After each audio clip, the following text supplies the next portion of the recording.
Hey y'all, welcome back to Mama Loves Manga. So first of all, the lighting might look a little different because I am filming at night and I have lights. Yes, your girl has lights. I don't think I've mentioned this very many times on this channel, but I actually used to have a lifestyle channel. That's how I started on YouTube. I actually used to do wig reviews and I would do family vlogs. My husband was very supportive, and over time he bought me a lot of equipment. So I have equipment that I don't really use much anymore. I even have like a thing for a backdrop, y'all. I was a YouTuber who didn't make really that much money at all, but I don't do that anymore because I realized that I don't really like for people to be in my life like that. You know, it was just, people were getting too close. Today, I'm here to do a manga chat video, but I want to try a new format. I'm hoping that this goes over well. Lately, I have been posting manga chats on my IGTV, and I realize that a lot of people don't have Instagram or don't want to follow me on Instagram. If you have an Instagram and you're not following me, how are you watching me on YouTube and you have a whole Instagram and you're not following me there? I decided that for this channel, what I will do is once a month, I will go through and compile 3 to 4 manga chats that I have done on IGTV and put them here just in case those of y'all who don't have Instagram or don't follow me for whatever reason can also see them. The first title I will be talking about is Cutie Honey by Go Nagai. Before I roll that clip, I'm going to give you a little bit of a backstory. This is supposedly a classic. I bought this while I was in Brooklyn, and honestly I picked it up because I thought the cover was really cute and I thought the name, like the title, was really cute. I went into this not really knowing much about it at all. I went into this knowing that Go Nagai is the same person who wrote Devilman, but I did not go into it expecting what I got. I think I did a pretty decent job of explaining my thoughts in that video, but after I play it, I'm going to come back and elaborate. Have y'all ever read a manga that entertained you, but left you a little bit wary of recommending it all willy-nilly? That is what Cutie Honey is for me. You know, I went into this not really knowing that much about it, except for the fact that the mangaka Go Nagai is the mangaka behind Devilman, which is the basis for the super popular anime Devilman Crybaby that I have not actually finished. I knew that it was going to be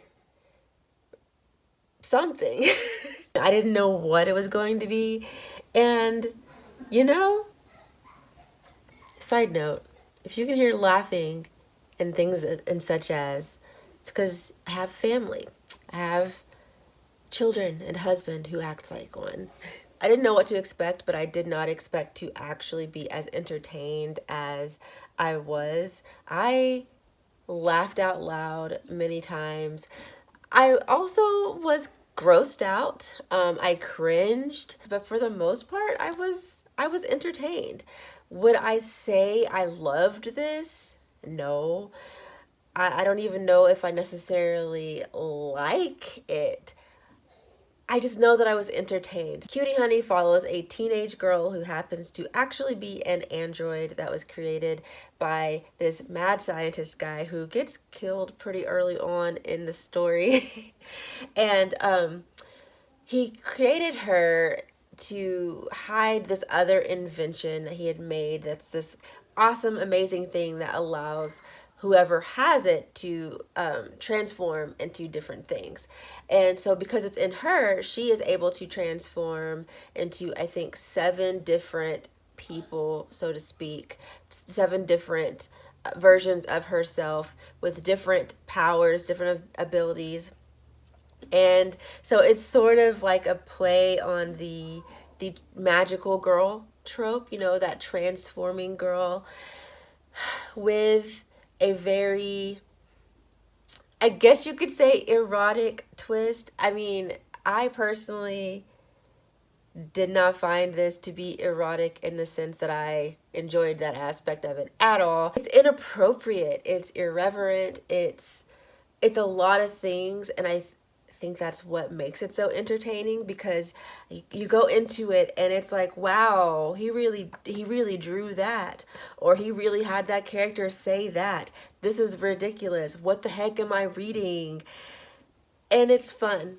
It's fun. And as my friend G said on my Twitter recently, cutie honey is definitely a thing that exists. There's nothing to be taken serious here. The mangaka is not trying to convince you that anything in here is appropriate and right. Framing matters. And so, yeah, if you're totally fine with just raunchy ridiculousness, I would say go ahead and check this out. A lot of people say Cutie Honey is a classic. I would say that it's a classic in the fact that it's old. So let me show you the art. Thankfully, this is not YouTube, and even if it was YouTube, you know, I'm not monetized on there, so I wouldn't have to worry about getting demonetized. But here you go. Here you go. Here's some of the art. His art style is not beautiful, at least not in my opinion, and I don't think that it needs to be for this story. One of my favorite aspects of the art style, though, is the absolutely insane villains. Some of these villains took me out. I laughed so hard when some of them were introduced, because I was like, what kind of mind comes up with some of this stuff? Actually, one of the bad guys, this one right here, she low-key looks like Nihilenia from Sailor Moon. I think it's Nihilenia. Y'all know who I'm talking about from Sailor Moon. The big black cloud thing. That's what she looks like. Low-key. Who is that? Galaxy? I don't know. Whichever one of those Sailor Moon villains that is like the black cloud with the mouth and the eyes. Anyway, that's all I have to say about this. This was an interesting read. Read it at your own risk. Sit down and read your manga. Bye. Okay, so I have a lot more issues with this than I actually went into detail about, and I didn't go into too much detail because I didn't want to give spoilers, and I'm still not going to give spoilers, but I do want to say, I do not like to tell people what to read and what not to read. Read this at your own risk.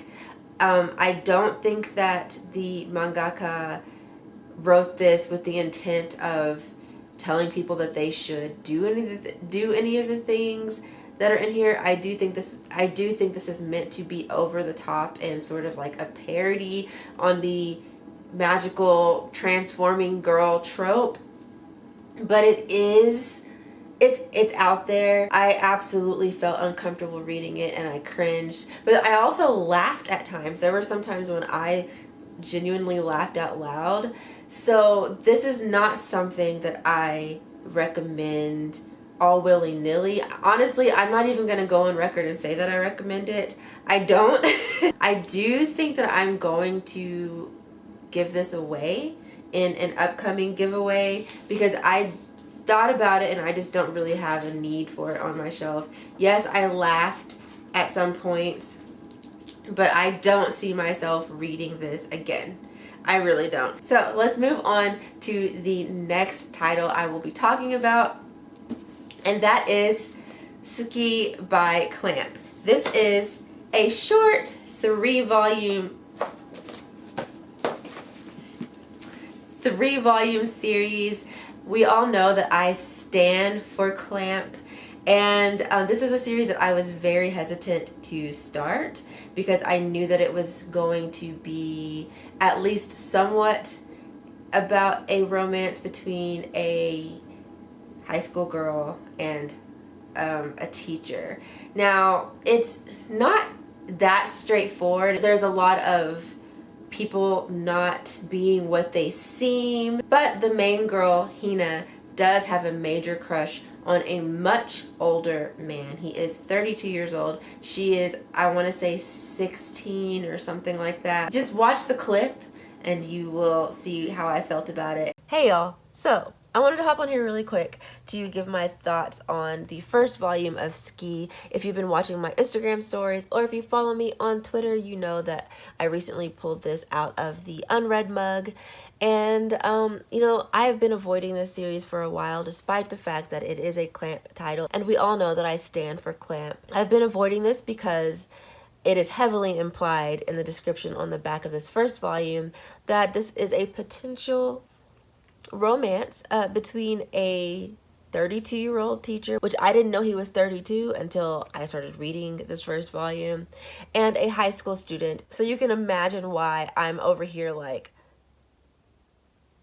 I will say that after finishing this first volume, I am not as concerned. I'm still concerned, but just a little less concerned. I want to avoid spoilers, so I'm not going to say too much, but I will say that it is clear that the main character, Hinata, is developing some feelings, a possible crush. She is a very innocent, pure, naive young girl, and she's also very lonely. She lives alone, and we don't fully know the reasons yet. This teacher slash neighbor has been kind to her, not inappropriately kind, but just generally kind. I do give him the side eye because it seems like he is up to something. He knows something. He knows a lot more about her than he's letting on. It's only 3 volumes, so I mean, the cat's gonna have to come out of the bag pretty soon. Is that how that goes? The cat. Is that how the saying goes? But I do want to come back after volume 2 and share my thoughts on that one. This is a new format that I want to try as I'm reading series. So I don't know how to end this. I'll see y'all after I finish volume 2. Okay, so volume 2, I'm confused. The mystery is strong in this one. I'm very curious. Still, nothing inappropriate has happened, and it still seems like Hinata is just a sweet girl who has a crush. And it makes me think of, you know, when I was in high school. Now, I can say for sure that I definitely didn't have crushes on any of my teachers.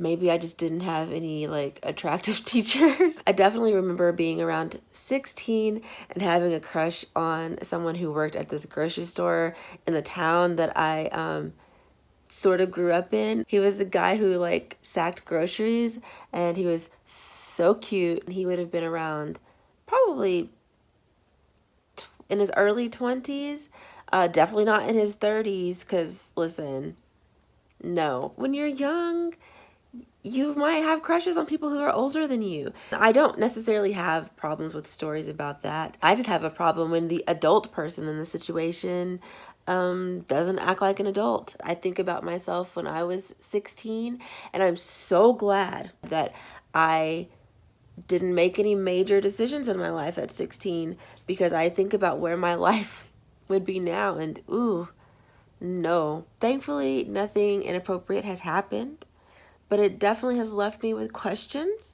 So I'm going to pick up volume 3 and see what happens. Okay, I'll be back. First of all, I moved some shelves around in between reading because I just wanted to. Okay, so moving on. Just finished volume 3. Overall, I'm going to say this is not my favorite Clamp story at all. So far, this is probably my least favorite. Nothing truly inappropriate happens, but nothing truly inappropriate happens, and I don't want to give spoilers, but the ending very much implies something is possibly going to happen between the two of them in the future. There are some aspects that I've found interesting, but for the most part, besides not liking the age gap romance, I just didn't love this story overall, as you read, you find out more about Hinata, and you find out that she is the daughter of a rich man, and you find out that apparently she's been kidnapped multiple times because of the fact that he's very rich. So knowing that Hinata has been kidnapped multiple times and then finding out the reason why she lives alone, it was just very contrived and annoying. There are a lot of things that were contrived throughout the story. It didn't feel organic. A lot of Clamp's works are over the top and you do have to suspend disbelief, but this is one where I liked the art style throughout the series. It is different from most of Clamp's works, but it is still distinctly Clamp. Nekoi Sensei was the main artist in this, like she has been for most of the series, but it does seem like she decided to use a slightly softer art style, and I like it. It's very cute, very soft and sweet, but still very Clamp. So I'm not upset that I have this. I don't feel like I wasted my money. I probably won't read this again, but like I said, I'm not gonna get rid of it because it's Clamp. Do I recommend this? Sure.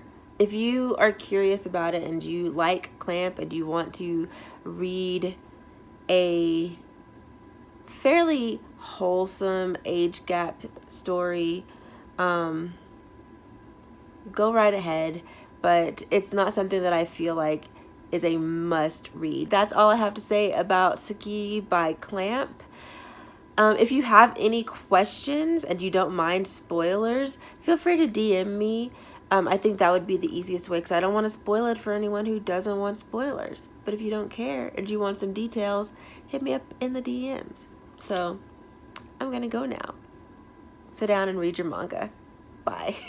So let's move on to the final series I will be talking about in this manga chat, and that is Flower of Life by Fumi Yoshinaga. This is another short title, only 4 volumes. In the clip that I'm about to show you, I do mention that there are some things about it that I don't like, but overall it is a series that I very much enjoyed and I can see myself reading again in the future. So I just finished reading volume 1 of Flower of Life by Fumi Yoshinaga. And I knew that I was going to enjoy this because it's Fumi Yoshinaga, but oh my gosh. It's ready. Oh, okay, thanks. I'm filming a video. Oh, what are you doing with it? Okay, bye. Dinner's ready. So in this first volume, we meet Hanazono. He is a young boy. I think he's 16, who has just enrolled in school a month late. And the reason why he is enrolled into this new school a month late is he had been sick with leukemia.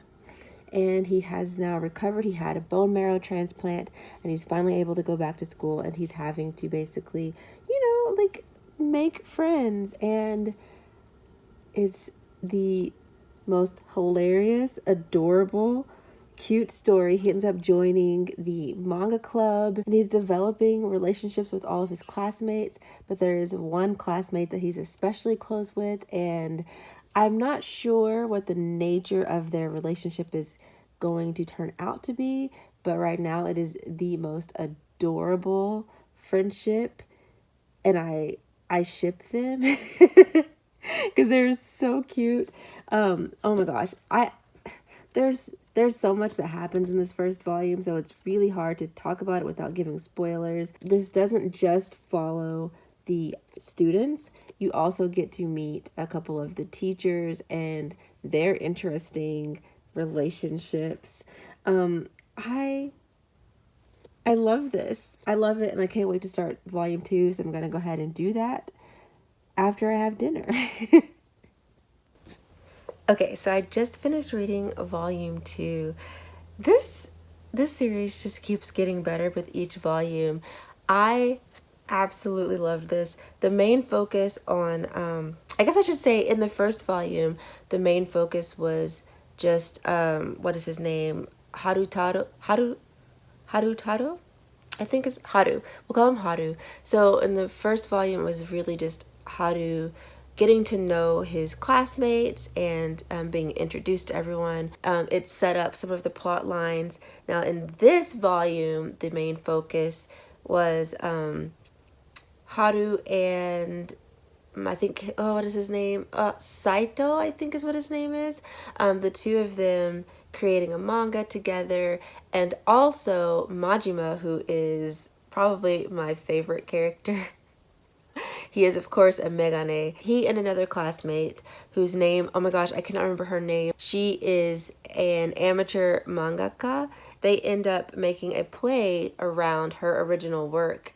And oh my gosh, just the setup for the play and the execution of the play. This volume was so good, and I cannot wait to go ahead and start volume 3 and then volume 4 so that I can come and talk about them, because oh my god, so good.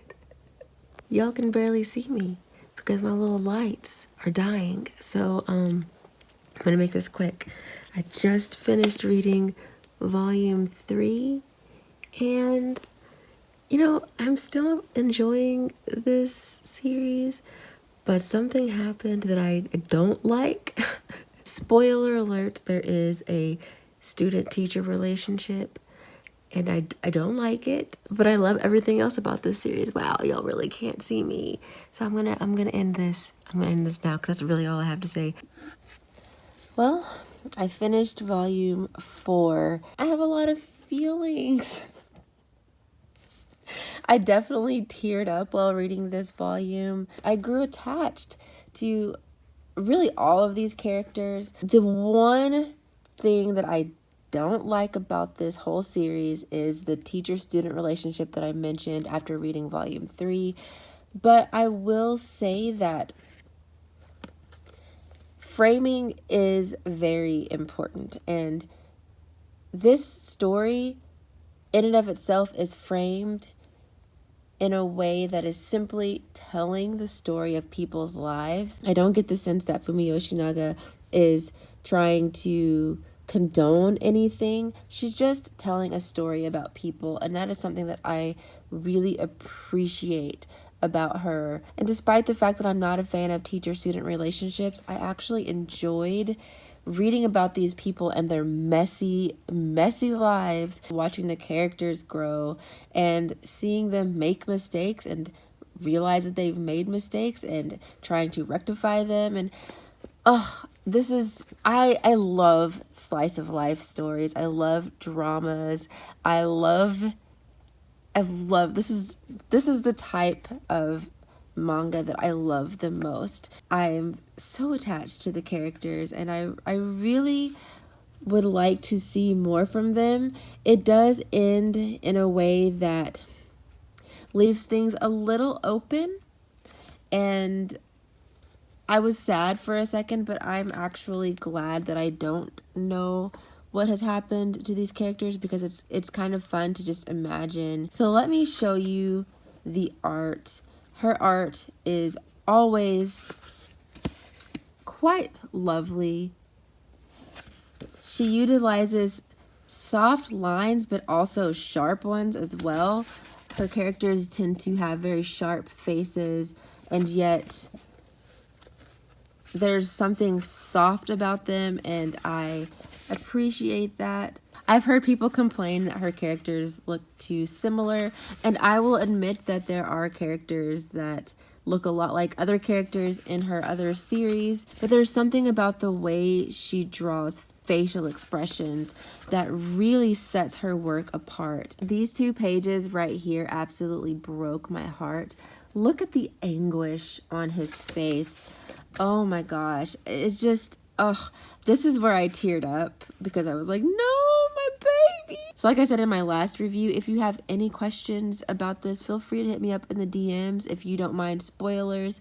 And yeah, I'm gonna go sit down and read your manga. Bye. So that's that. I really hope that y'all like this format. So far, I like it. So my question for y'all is, have you read any of these titles?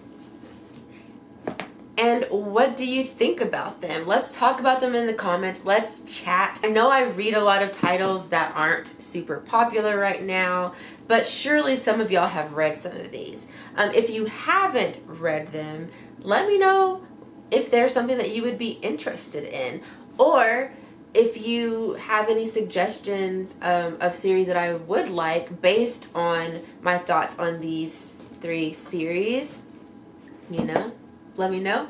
And on that note, I'm gonna go sit down and read your manga. Bye.